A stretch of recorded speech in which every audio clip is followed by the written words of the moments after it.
Hello friends, कसे आहात सगळे? सविताज किचनमध्ये तुमचं मनापासून खूप खूप स्वागत.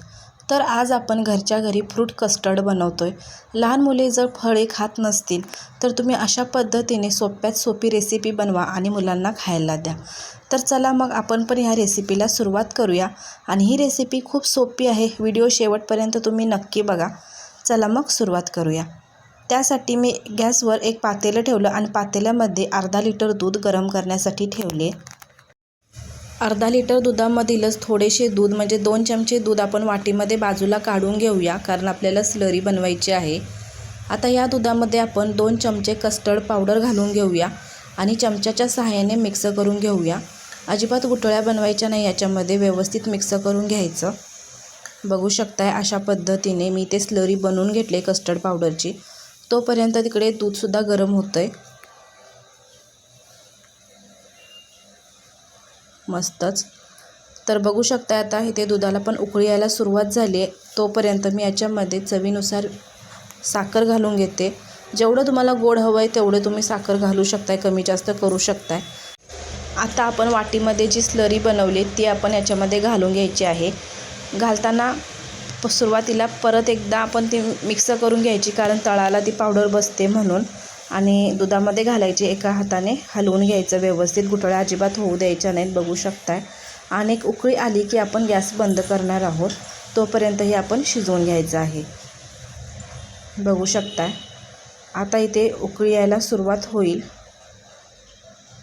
म्हणजे आपली कस्टर्ड पावडरसुद्धा शिजली जाईल व्यवस्थित. बघू शकताय. तर आता ह्या स्टेजला आपण गॅस बंद करणार आहोत आणि हे मिश्रण आपण पूर्णपणे थंड करून घेणार आहोत. आणि हे मिश्रण थंड होईपर्यंत आपण बाजूला बाकीचे सगळे फ्रूट्स चिरून घेऊया. पूर्णपणे थंडच करून घ्यायचं. गरम असताना याच्यामध्ये फ्रूट्स घालायचे नाहीत. तर हे आता आपण थंड होण्यासाठी ठेवून देऊया.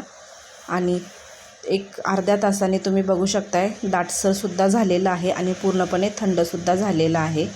इथे मी फ्रूट्स सगळे कापून घेतलेत. बघू शकता ॲपल घेतले, द्राक्षे घेतलेत, डाळिंब घेतले आणि त्यानंतर केळ बारीक चिरून घेतले एक. आता एका बाउलमध्ये सगळे फ्रूट्स आपण घालून घेऊया. आणि जे आता आपण दुधाचं कस्टर्ड पावडरपासूनचं मिश्रण बनवलं आहे ते सुद्धा बाउलमध्ये घालून घेऊ. आणि ते तयार झाले फ्रूट कस्टर्ड. रेसिपी खूप सोपी आहे, तुम्हीसुद्धा घरी नक्की बनवा. आता हे फ्रूट कस्टर्ड बनवल्यानंतर लगेचच खायचं नाही. तर हे फ्रूट कस्टर्ड आता आपण फ्रीजमध्ये ठेवणार आहोत. आणि आता आपण याच्यामध्ये थोडंसं गार्निशिंगसाठी आपण थोडेसे म्हणजे टुटी फ्रुटी घालून घेऊया. माझ्याकडे टुटी फ्रुटी होती म्हणून तीसुद्धा मी याच्यामध्ये आता घालून घेणार आहे, म्हणजे ती मध्ये मध्ये खाताना टेस्टला खूप छान लागेल म्हणून. बघू शकता इथे फ्रूट कस्टर्ड किती छान दिसतंय. पण अशीच खाण्यात मजा नाही. आपण आता हे फ्रीजमध्ये 1 तास तरी ठेवणार आहोत, त्यामुळे थंडगार असं फ्रूट कस्टर्ड खाण्यासाठी खूप छान लागेल. मस्तच दिसतंय. तर हे फ्रूट कस्टर्ड तुम्हाला कसं वाटलं ते कमेंट करून नक्की सांगा. आणि या उन्हाळ्यामध्ये तुम्हीसुद्धा घरच्या घरी फ्रूट कस्टर्ड बनवा आणि मस्त असं एन्जॉय करा. आजचा व्हिडिओ तुम्ही वेळात वेळ काढून पाहिलात त्याबद्दल मनापासून धन्यवाद. पुन्हा भेटूया अशाच एका नवीन आणि झणझणीत अशा रेसिपीसोबत. तोपर्यंत मस्त रहा. बाय.